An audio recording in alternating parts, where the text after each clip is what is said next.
On y va? Tu veux aller le voir? Non, on va tchatcher d'abord. On discute. Ready? C'est bon pour toi, c'est bon pour nous? 3, 2, 1. Salut les chevelus! Salut Ben! Salut Sam! Salut la régie et salut à vous bande d'auditeurs de Radio Clapas. Aujourd'hui on se retrouve pour une émission particulière, spéciale, Exceptionnel!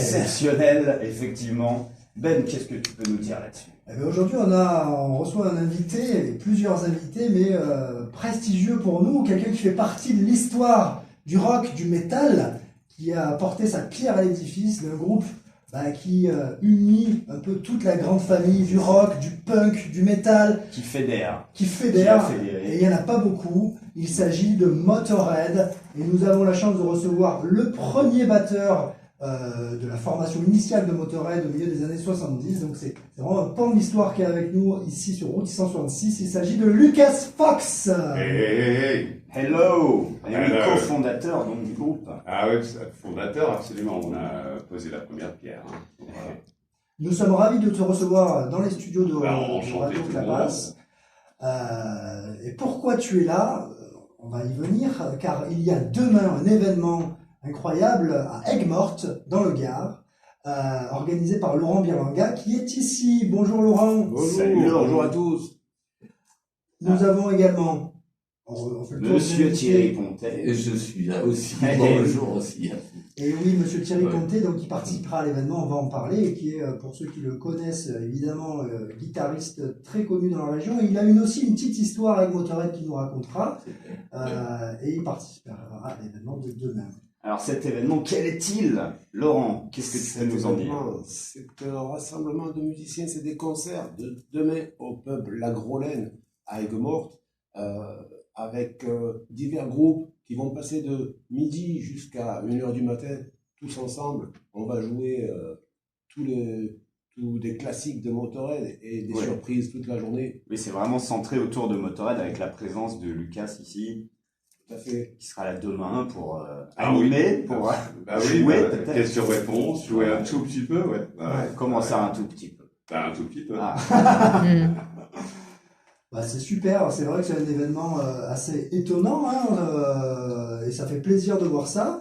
Oui, c'est un événement qu'on a organisé avec Rock et Metal Event, et La Grolaine, et des partenaires comme Rock Music à Nîmes, magasin de guitare hyper connu, super connu. Et donc demain, il va y avoir du people. Il va y avoir du monde, c'est à Aigues-Mortes, donc La Grolaine, c'est une brasserie en fait, c'est un bar, restaurant, brasserie. C'est un brasseur, il fabrique sa bière. Et pour demain, il nous a fabriqué une bière spéciale. Il y a la cuvée spéciale. La Fox. Uniquement demain. IPA Fox, voilà. Pour ceux qui l'ont goûté, on peut dire que c'est de la très très bonne bière. Ah, tu l'as goûté? Ah oui. Pas la Fox encore, je ne connais pas ça.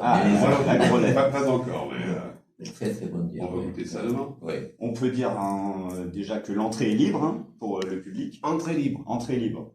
Ça veut dire quoi? C'est vraiment enfoui ou on donne un petit peu? Non, on participe. entrée libre. Entrée libre. Entrée libre. Voilà. Magnifique. Vous savez tous, c'est au 28 rue des Artisans à Aigues-Mortes. Exact. Voilà, ce sera le 20 juillet, donc demain, de midi à 1h du matin. Il y a de quoi se restaurer, de quoi boire, de quoi passer une super journée. Il ne faut pas la rater.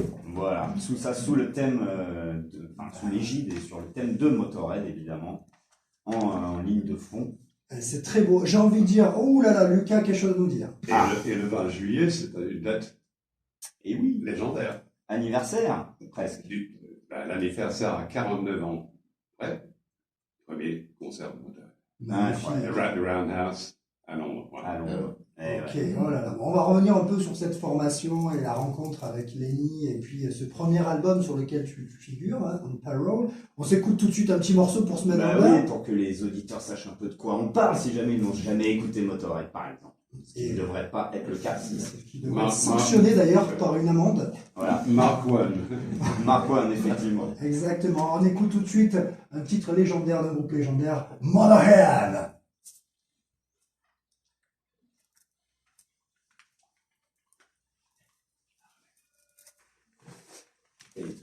Qui c'est qui vient en moto demain? Il y en a une qui arrive. Tal. Ça fait du bien, ça fait du bien. Alors, Motorhead, premier album On Parole. On a la chance d'avoir Lucas Fox aujourd'hui avec nous. Il va pouvoir nous raconter un peu comment s'est fait cette rencontre avec Lenny. Il est en train de faire une dédicace. Attention, très bien, vous ne le voyez pas. Mais... calligraphié. Ouais, là. Car on peut dire aussi qu'il est un peu à l'origine du logo, mais on y reviendra. Ah, ouais. Ah, c'est beau. C'est beau, c'est très beau ce qui se passe en ce moment. Vous ne le voyez pas, mais c'est très beau. Et voilà. On est ému. On est ému. Merci. Ceux qui Merci. vont rendre les dédicaces pour revenir demain. Et voilà, il faut le rappeler aussi. Donc effectivement, en 74, Lucas, on l'a su, tu rencontres Lenny. Yeah. C'est ça. Au Speakeasy. Au Speakeasy, absolument pas. Là-dessus, comment se fait-il que j'ai réussi à entrer dans Motorhead? C'était lié au fait que à l'âge de 17 ans, donc 4 ans avant, j'ai menti de mon âge parce qu'il fallait avoir 21 ans pour entrer dans le Speakeasy. Et j'arrivais pas à percer. Pendant des années, je faisais des auditions, je n'arrivais pas à percer.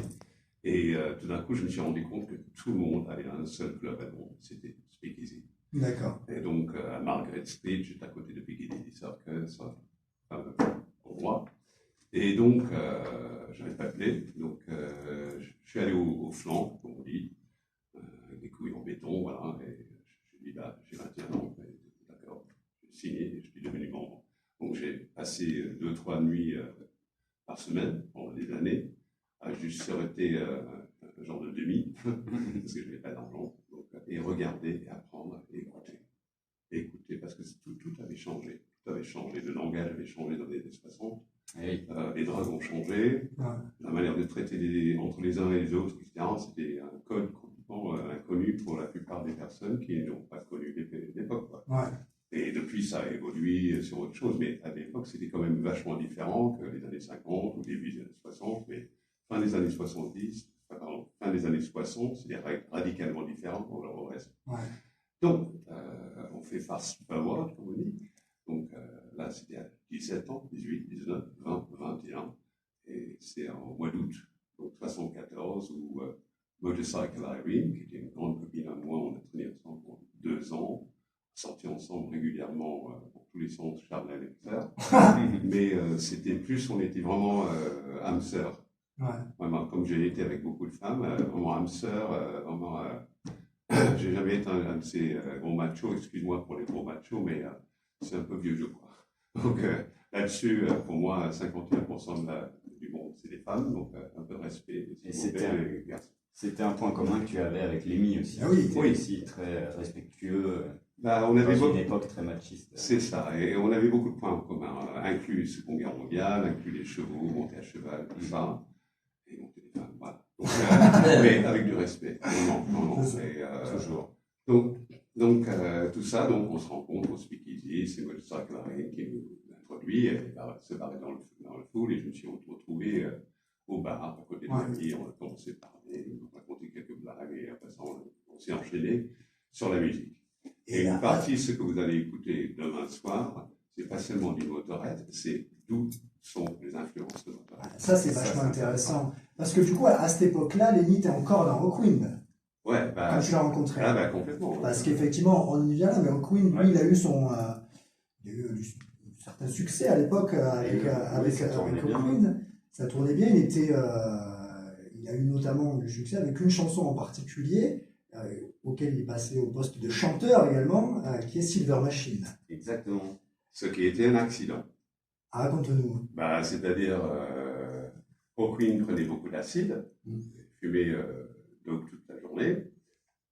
Les amis prenaient du speed et ils prenaient de l'acide aussi.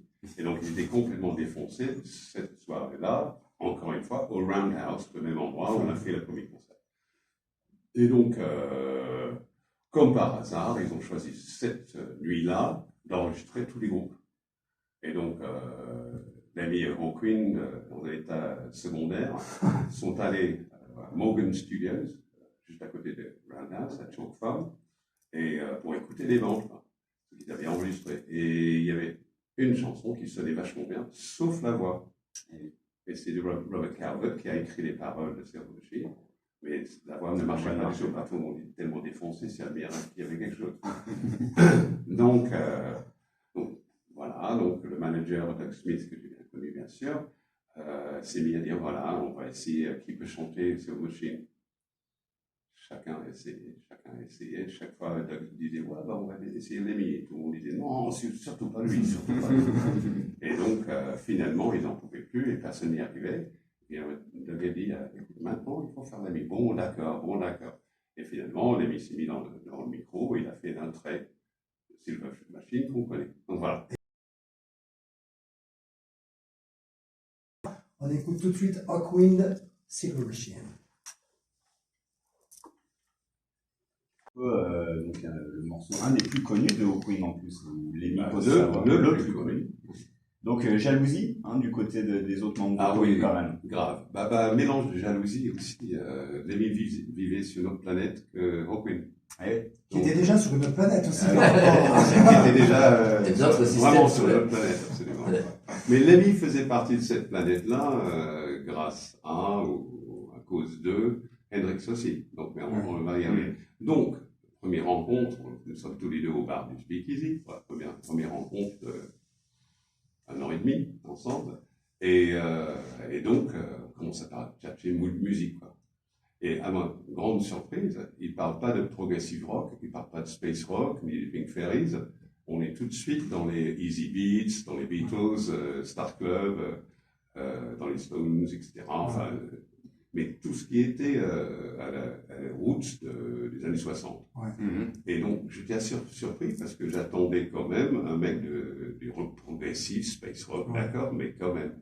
Et pas du tout. Et quelque part, il y avait déjà un mismatch, quelque part.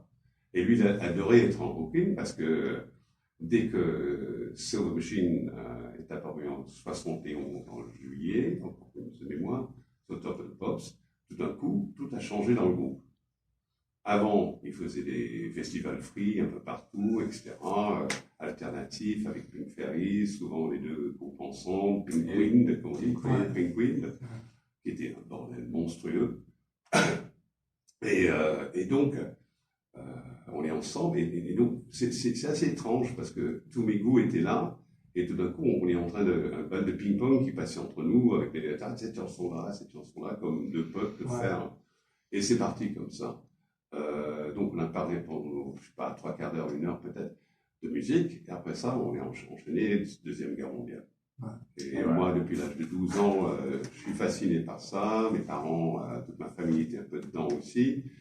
Ce qui est aussi, enfin, une des questions souvent qui est posée, pourquoi tu parles français?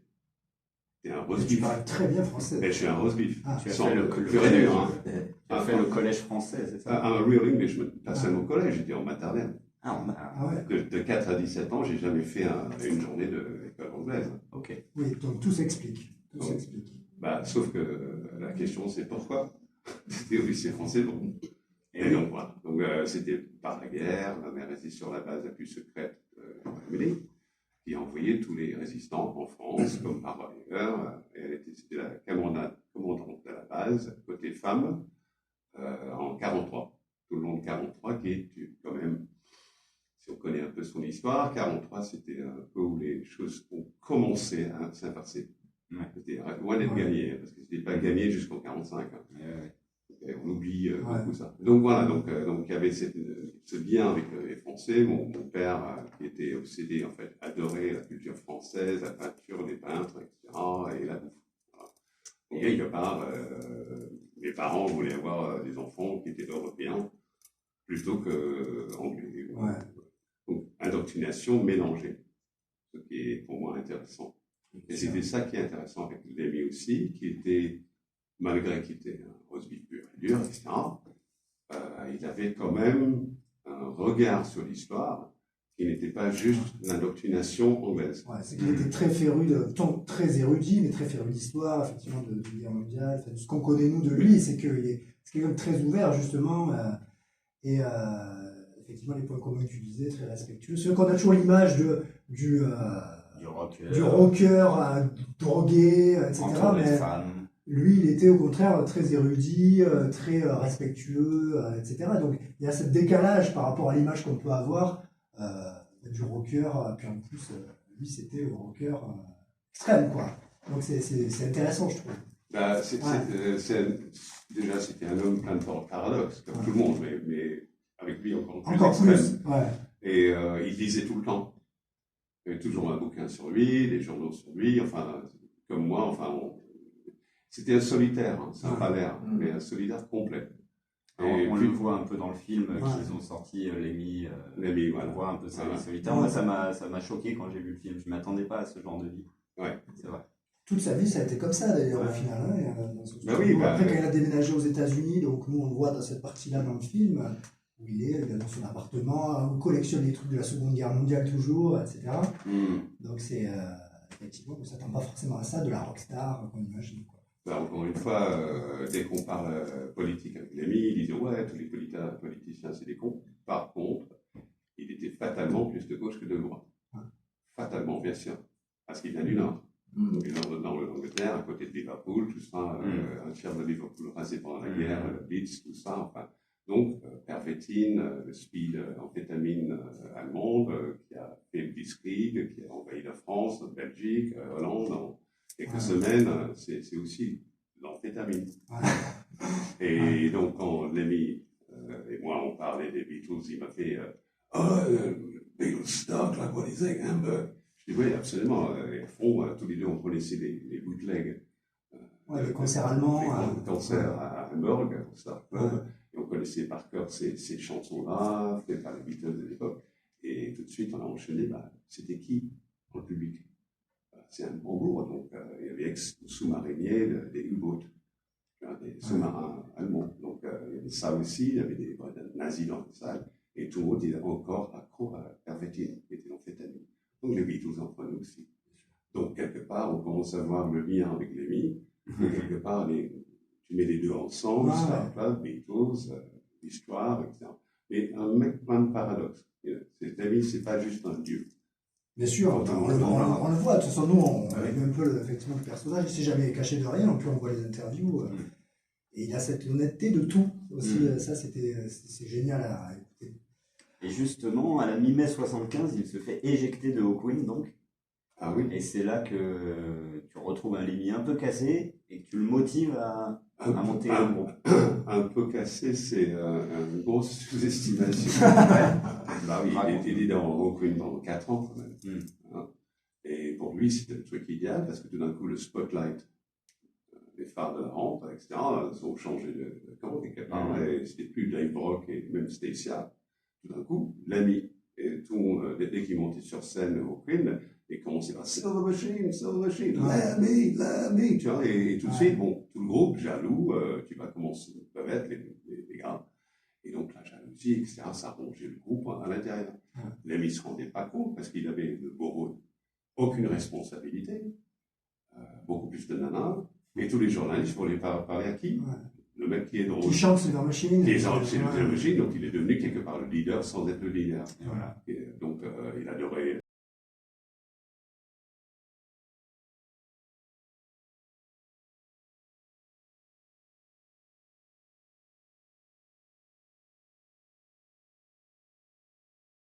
Et tout le monde a réinvesti cet argent pour créer un show complet.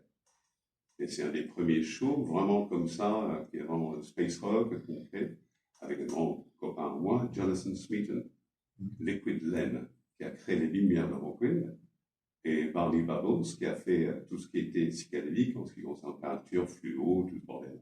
C'est peut-être les images qu'on voit sur YouTube, justement, quand on tape Silver Machine ou Motorhead. Ou... C'est ça, avec la chanteuse grimée, les bulles. Sacha. Très psyché-rock, quoi. Psychotropique. C'est ça. Psychotropique rock, voilà. Donc, tu m'as fait quoi? Oui, le 14 mai 75, enfin le 13, après avoir essayé de cacher des amphétamines dans son slip, pour essayer de passer la frontière canadienne. Déjà, on sait qu'il avait un slip. Ouais. Nous avions pas tous des slips. Surtout les batteurs. Parce que bon, voilà. On en passe, mais là-dessus, c'était un peu con, et tout le monde lui a demandé, Lemmy, tu portes rien.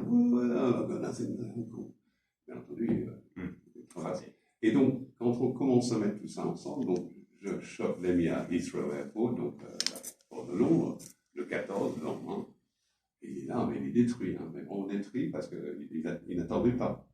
Mais c'est seulement le recul de 45 ans qu'on peut commencer à analyser les choses. Et quelque part, il y avait un mismatch entre le groupe, il y avait beaucoup de jalousie. Et bon, tenait le groupe par monter les uns contre les autres aussi. Donc, c'était un peu divisé pour mieux régner. Ouais. Après ça, il y avait l'histoire de drogue. Lui, il prenait sa drogue, eux, ils prenaient de leur.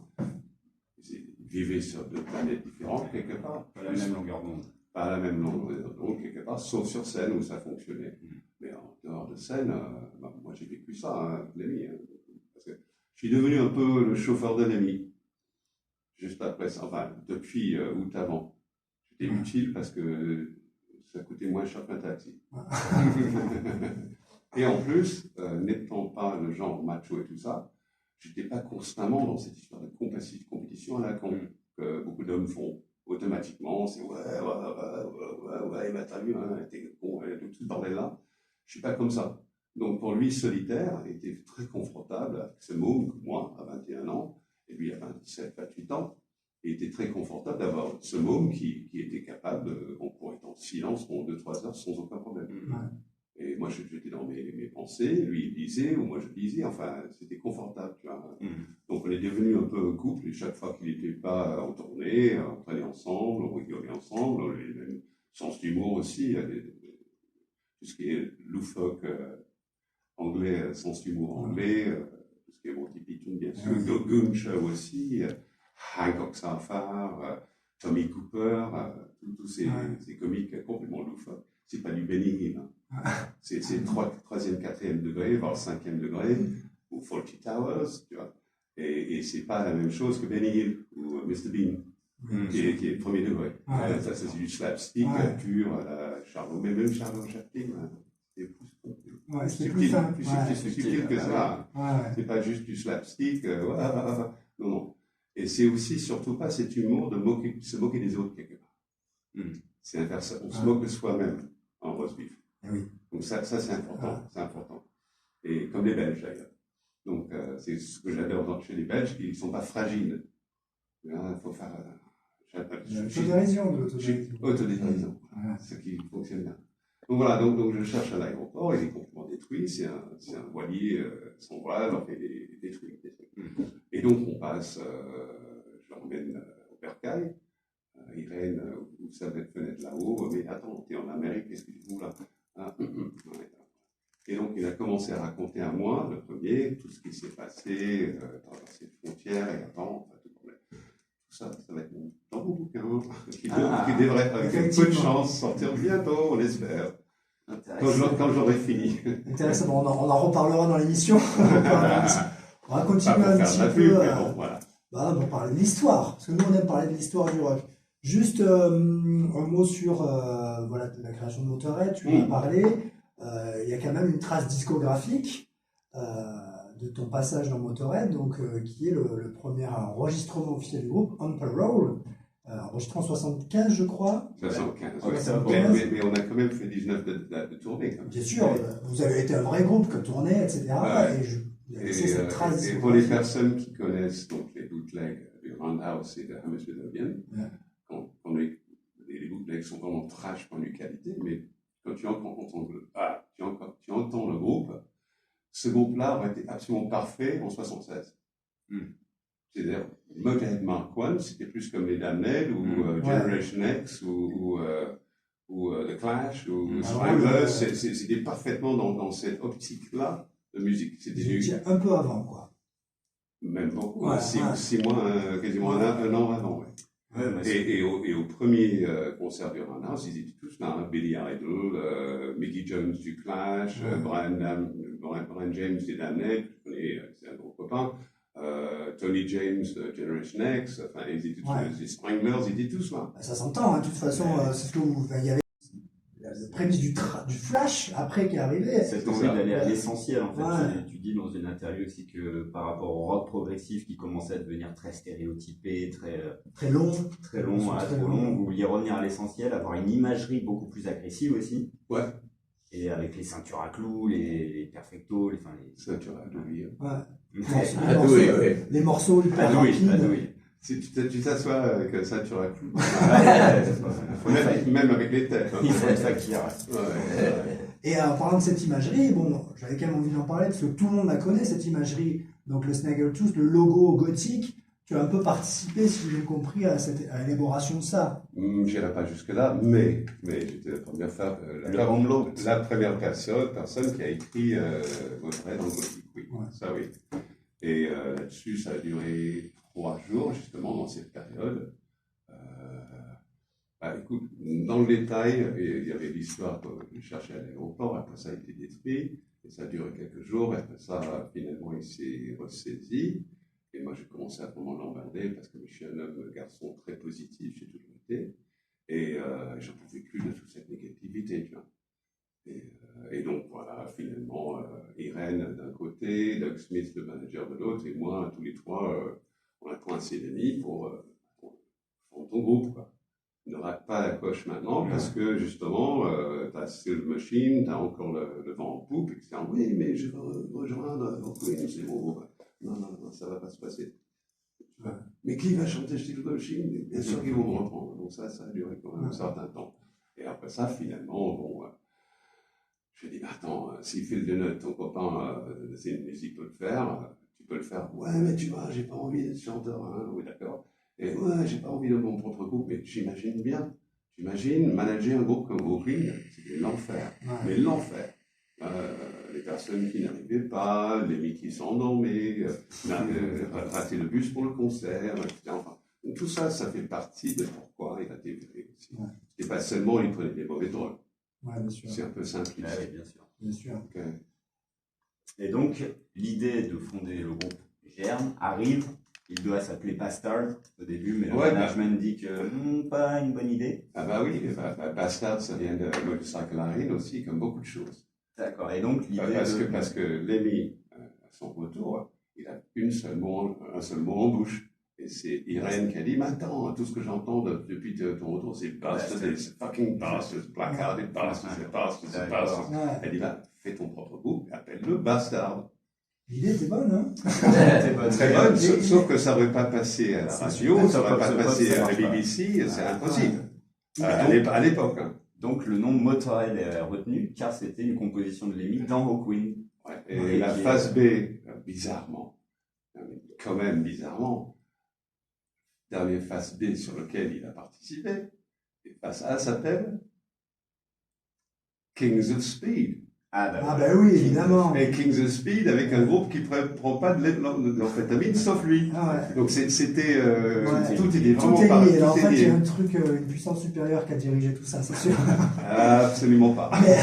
Et donc, finalement, Motörhead est retenu et la marque de fabrique de ce logo, c'est quand même le tréma, le Hamlet sur le deuxième O. Ouais, et non pas le premier. Et ça a duré 3 jours entre moi et lui. Hein. On s'est bien chamaillé là-dessus et finalement, j'ai dit, attends. C'est ridicule, l'ami, tu ne peux pas avoir le umlaut, donc le tréma sur le premier O, sinon tout le monde germanique vont dire Motörhead, plutôt que Motörhead. Parce que le umlaut, le tréma, comme un Noël, ça change le son de voyelle. Whatever. Voyelle, voilà, j'avais raison. Et donc finalement, je ne pouvais plus 3 jours de ça. Je dis, attends, Lemmy, j'ai fait 7 ans d'allemand, mein Deutsch ist schrecklich, aber ich habe 7 Jahre am Schule gelernt. Putain, tu parles pas là. Et je dis, attends, j'ai fait l'allemand, donc si tu veux que tout le monde mal prononce notre nom, vas-y. Et finalement, et donc j'ai pris un morceau de papier, j'en pouvais plus, j'avais fait école d'art pendant 6 mois, j'avais fait calligraphie. Donc j'ai écrit en gothique parce que je pense que c'était approprié. Donc j'ai fait un gothique et pour finir le truc, j'ai fait deuxième mot. Et je l'ai glissé sur la table et il a regardé et dit, bon d'accord.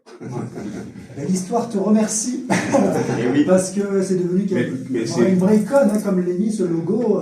Une autre personne a vraiment fait le lettrage qu'on voit. Ouais. C'est pas moi. Oui, c'est Joe Petagno, non? C'est ça? Ah non, ça c'est le Snaggletooth. Et j'étais à côté de. On avait Joe entre moi et Lemmy sur un sofa dans un bureau. Quand Joe a sorti les 2 logos, il y avait 2 logos, donc Snaggletooth. Ouais. Et tout de suite, Lemmy, son doigt a fait.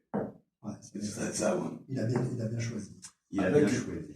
avec une petite ajout. Ah oui. La tête de mort et la croix de fer. Hein. Le croix de fer et aussi les pointes sur la tête. casque à pointe. sur le crâne. Eh ouais. Il vient de Rollerball, le film Rollerball D'accord. qui venait de sortir le 25 juin, le 24 juin en Angleterre. Et donc, c'était la veille d'une de nos répétitions. Et Larry l'avait vu la veille et il avait fait toute la description pendant une demi-heure du film pendant qu'on a tourné pour commencer à répéter. Et voilà. Et donc, Rollerball a été nous a influencé dans 5 autres. Bah, c'est vrai qu'il est incroyable, hein, il marque. Et la salive. Ah oui. Il l'a mis aussi. Ça représente bien la musique de Motorhead, quoi, ce côté sauvage. Non, c'est incroyable. Agressif. On continue peut-être avec de cet enregistrement, alors de On Parole. Alors à la guitare, on en parlera aussi, nous avons Larry Willis, pardon, Wallis. de Pink Fairies. Willis et Ian. Ouais. C'est vrai. Donc, Lemmy. Ouais. Avant qu'il s'appelle Lemmy. Du coup, vous avez donc un trio, le fameux trio avec Larry Willis. Voilà. Ouais, c'était pas notre premier choix. Ouais.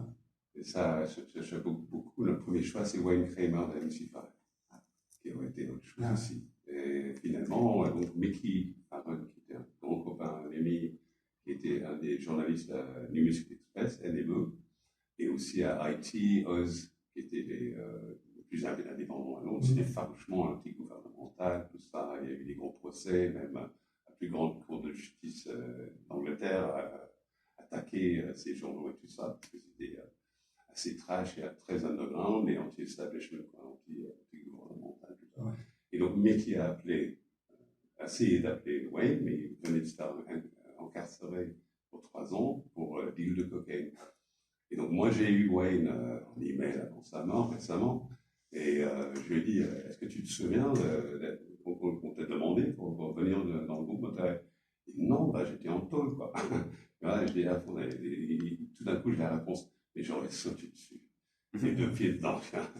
Voilà, c'est donc l'idée comme ça. Donc, on a choisi Larry, qui était en Pink Fairies, que Lemmy connaissait à peine, parce qu'ils ne traînaient pas ensemble. Ça veut pas, encore une fois, beaucoup du truc, c'est trouver les bons caractères, pas seulement le caractère musical, ce qui est une chose, mais si tu ne peux pas vivre avec les personnes, ça devient infernal. Oui, c'est sûr. Et beaucoup de groupes split parce qu'ils n'ont pas justement trouvé les bons personnages pour le bon mix personnage et aussi musical. Bien sûr. Donc c'est les deux. Et c'est une des choses qu'on trouve problématiques dans beaucoup de groupes où les paradoxes sont là aussi, que oui, tu vas vachement, mais comment se fait-il qu'ils ne s'entendent pas? Bah, c'est simple, tu vis avec des gars dans un bus 18 places dans 18 couchettes, et tu vis comme ça pendant 6 mois, tu vas voir qu'ils sont dans les ça va très vite. Donc c'est comme ça que beaucoup de groupes ont splitté, inclus Motorhead avec Eddie, inclus Larry. C'est pas évident de garder un groupe. C'est classique, c'est le plus dur ça. Donc c'est à ce moment-là qu'on te retrouve à la batterie avec cette mouture Mark I de Motorhead. Absolument. Au Rockfield Studio. Après, on a fait 15 dates avant et 4 dates après. Voilà. Et les 15 dates, c'était vraiment quelque chose. On était vraiment sur la lame on glissait sur le banc d'une lame de rasoir. Parce qu'on avait très peu de gens de répète avant de se lancer. Parce que Doug a dit, attends, on ne lance pas, on vous lance sur la route et on verra. Et Lemmy et Larry détestaient répéter, détestaient le studio aussi, parce que chaque fois qu'ils ont été au studio, quelque part, un autre mec a fait le mix, ils n'ont pas aimé. Et moi, c'était l'inverse. Toute ma vie, entre l'âge de 9 ans et rencontre avec Lemmy à 22 ans, 21 ans, toute ma vie, c'était répétition, semaine après semaine, et finalement, arrangement, j'adorais. Arranger des morceaux, beaucoup de compos, etc. Il faut vraiment prendre son temps pour créer quelque chose de différent. Et là, on avait 11 jours de retraite réservés. Une journée, Lemmy a dormi. Ça fait 10. Et le premier jour, Larry n'était pas là.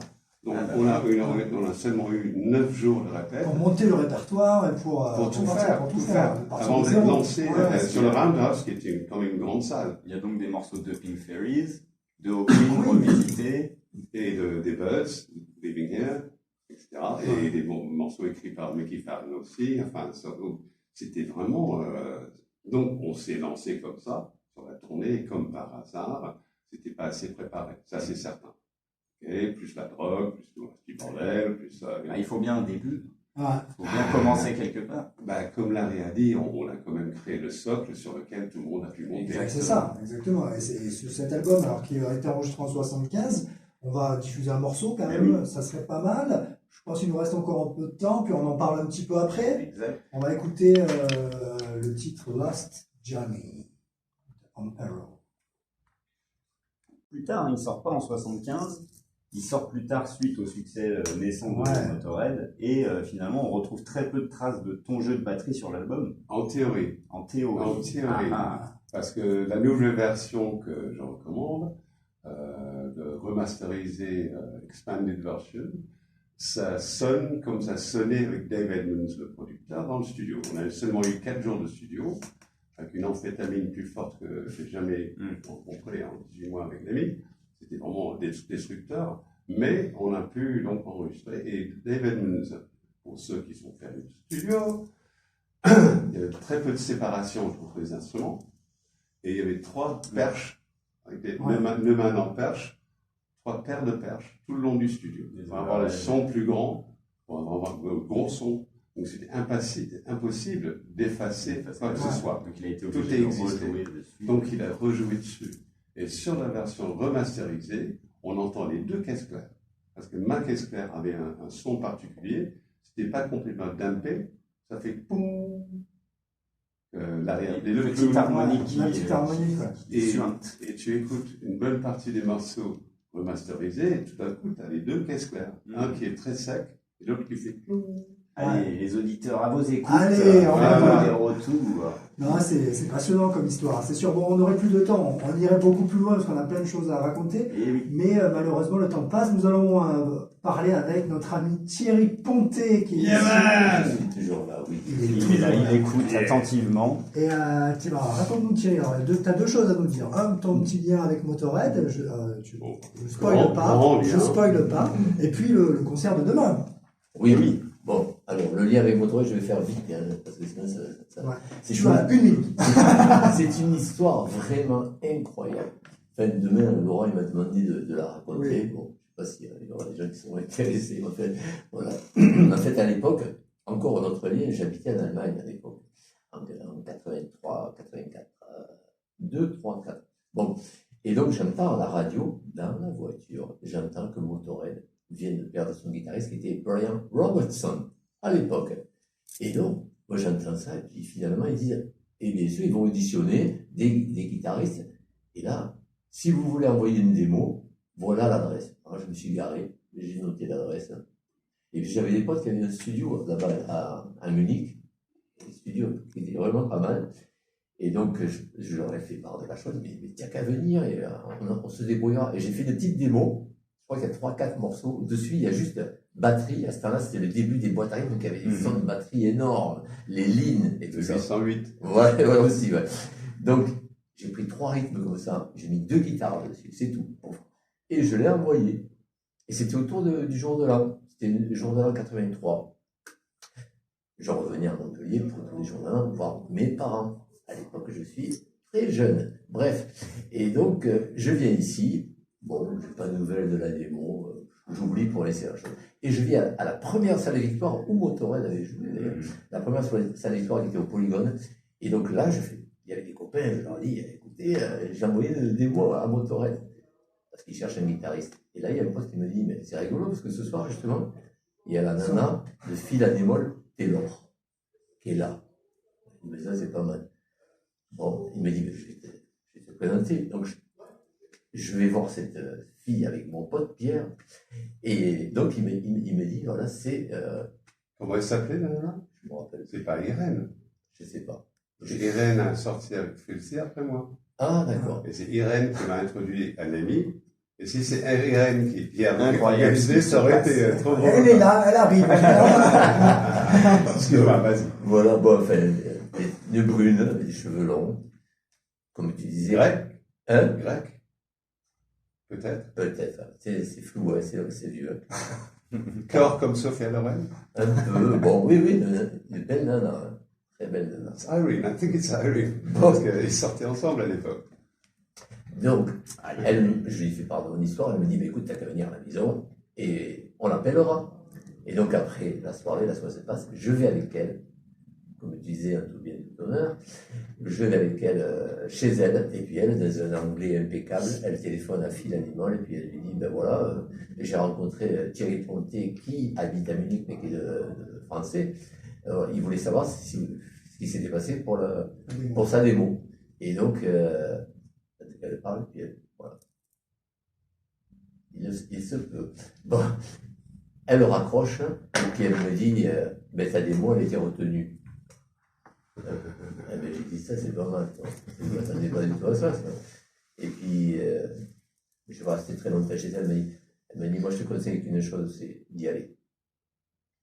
Donc je suis rentré à Munich, j'ai pris un billet d'avion, et je suis parti à Londres, au Nomis Studio. Tu dois connaître. Hein. Ah oui, très bien. Bah, c'était Simon Nickevel. Ah, Nomis Simon Angerman. ah d'accord, Nomis Simon, d'accord. Et bon, voilà, tu vois, 40 ans après, j'ai su. Bon, je rentre là, j'étais vachement impressionné, parce que juste la liste des gens qui répétaient là, c'était impressionnant. Il y avait Malmsteen qui cherchait un batteur, et c'est là que c'est, comment il s'appelait le premier batteur de Malmsteen, je ne sais plus, c'était le batteur de Jet Rotel, je crois. Enfin bref, la liste impressionnante, tu rentres là, il y avait, je crois qu'il y avait Police aussi qui répétait. Oui. Et moi j'arrive avec ma guitare là, non, mais j'étais, et puis je demande John Spencer, ça te dit quelque chose? Bah, Fleetwood Mac. Ouais. Ouais. Bon, il était là, donc il dit, c'est pas où c'est que répète Motorhead. Il me dit, mais tu vas entendre le bruit, il me dit, mais c'est au fond du couloir. Donc voilà, j'y suis allé. Et bien sûr, je rencontre Lémi et tout le monde, et bien sûr, je dis à Lémi, voilà. Ah, et sans rien dire, Lémi me dit, tu es Thierry de Munich. Oui, voilà. Et il m'a dit, écoute, je vais te dire une chose, franchement, on a adoré ta démo, mais pour nous, t'es trop métal. Trop métal. Ah ouais. Ouais. Et chercher plutôt un rocker plus vers le blues et tout ça. Oui, qu'est-ce que tu as joué avec eux? Eh ben rien, en fait je suis rentré dans le local, D'accord. il m'a dit viens, on va boire, il y avait une table remplie de bouteilles, il me dit viens, on va Vous boire. avez tchatché quoi. On a tchatché, et il y avait Phil Animal Taylor qui était là, et lui il m'a pas décroché un mot. Et il me regardait avec un sale œil. Après coup, je me suis dit... Il savait que tu avais fait un truc avec sa meuf. Tu l'avais rencontré à Montpellier, c'est oulala. Et je pense qu'il y avait de ça. Alors après... Alors, il nous reste quelques minutes pour conclure, pour rappeler l'événement de demain à la Grolaine. Événement de demain avec un groupe composé pour l'occasion. Pour l'occasion, Ici, avec pour Thierry, Origine. donc. Avec Thierry, Oui, et pas que. Thierry, Lucas, Laurent Béteil, Laurent Béteil. Thierry Mel. Ça va être anthologique. Ce groupe Faut pas s'appelle rater. Ace of Origin. Ace of Origin, c'est pas pour rien. Tout axé sur Motorhead. Hein, donc, Oui. Avec des morceaux. Il y aura d'autres groupes aussi. Hein. Il y aura d'autres groupes, il y aura Pub Jack, il y aura les Deadwater. Deadwater. D'accord. Donc, ça va jouer toute la journée, il y aura du bœuf. Et il y aura du jam, bœuf, il y aura du musiciens. bœuf. Voilà, les musiciens, certains musiciens de la région, s'il y en a qui veulent participer avec nous. Je crois qu'il y a un guitariste qui vient qui s'appelle Ben aussi. Ouais, je vais passer, Hein? moi, c'est sûr. Je vais passer. Et aussi, on va faire des questions-réponses, des dédicaces pour tout le monde qui voudrait, etc. Donc, Et de la bonne bière, la Fox, uniquement Et demain, voilà, Attention. un nouveau ça se IPA, passe. ouais. à la Grolaine. à la Donc, Grolaine celui avec des moi. artisans. De midi à 1h du matin. Entrée gratuite, Entrée Oui. libre. parking libre. Incroyable. Ouais, N'hésitez pas à venir là-bas, ce sera l'occasion de reposer les questions, voilà, de développer ce qu'on n'a pas pu développer aujourd'hui. Eh oui, hein, Moi, ça j'y avec serai plaisir. également. Et puis, il y aura. Ça, malheureusement, on peut pas, vous ne le verrez Et pas non. parce qu'il ne peut pas. non. Il joue demain. Je suis tristesse. Mais néanmoins, si vous avez des questions à poser à Sam, je lui transmettrai. Et il y aura de quoi manger, bras zéro, de la super bonne viande. Voilà. Impeccable. Et surtout, venez nombreux, ça va être un plaisir. Ouais. Je mords, mais Oui. pas serveur. Ouais, Donc tu habites en France, hein, on peut. je suis Depuis des années. je suis Paname, ouais. J'ai vu que pardon. tu avais travaillé à Cannes pour le Midem, c'est ça? Ouais, j'étais directeur technique et de programmation. ça m'a amusé, hein. Je me suis bien amusé. J'avais la scène du grand auditorium, c'était mon joujou, quoi. Donc le MIDEM, hein, pour les auditeurs, c'est le marché international du disque et de l'édition musicale qui est le chaque année à Cannes depuis 1967. Ouais, c'est ça. Donc c'est vraiment là où tous les grosses industries musicales, enfin les gros acteurs de l'industrie musicale se rencontrent et il y a des concerts. Et c'était la plus grande convention du monde musical à l'époque. Ouais, on en a beaucoup parlé pendant longtemps, c'est qu'on entend peut-être un peu moins parler. Non, mais c'est le ça MIDEM existe plus toujours. maintenant. Ouais. Voilà. Eh bien, en tout cas, merci. Merci d'avoir C'est été mon là. plaisir. Et oui. J'espère à demain, tout le monde. Bien Prenez sûr. soin de lui, hein. Keep rocking. Keep Rocking, on remercie tout le monde, Thierry, Laurent Bernardien, Laurent de Metal Rock Event. Metal Event, donc une structure qui organise des festivals, des concerts rock et metal dans la région. Voilà. C'est bien, il faut que cette scène bouge aussi dans notre Exactement. région, on fait ce qu'on peut et ça c'est un événement à ne pas louper À ne pas pour louper. faire vivre cette Exactement. scène. Et- Puisqu'on est aussi dans une semaine Motorhead, on annonce que il y a Phil Campbell qui passe également, le guitariste, dernier guitariste de Motorhead qui aime bien 15 ou 20 ans avec eux, facile, voire 30, qui passe à la Secret Place de Saint-Jean-de-Védas le lundi 22 juillet, donc dans quelques jours, peu après l'événement. Donc c'est une semaine sous le nom de Motorhead, ça fait plaisir. On se quitte. Peut-être on peut passer un dernier morceau. Je crois qu'il nous reste quelques minutes. Je propose que dans le stock, nous avions voilà. le petit Motorhead version Queen. Version au Queen, Comme ça, le lien sera fait. On aura ouvert et fermé avec Motorhead. ça peut être pas mal. Merci à tous et puis rendez-vous demain à la Grolaine. Merci David. Ben, merci Sam. Merci.